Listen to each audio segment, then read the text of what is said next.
তো আজকে তো সোমবার, তো দেখো আজকে আমার মাসি নিয়ে এসছে সব, এগুলো আমার বাপের বাড়ির ধুতরা।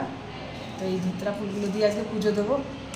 কি সুন্দর দেখো, এই একটা এটা সিঙ্গেল, এগুলো হচ্ছে ডবল ধুতরার যে ইয়ে। তো মাসি দিয়ে নিয়ে আসলাম এগুলো। আর এই যে শিব ঠাকুরের মালা নিয়ে এসছে, এবং সেগুলোই এখন ঠাকুরকে পরানো। তো দেখো কত সুন্দর লাগছে, ফুল দিয়ে করতে হলে খুব ভালো লাগে, তো খুব সুন্দর লাগছে। আর এই একটা আছে, এটা ওর বাবা দেবে, এগুলো অনেক ফুল, এগুলো সব বাড়িতে নিয়ে এসছে। এই ফুলটা খুব সুন্দর।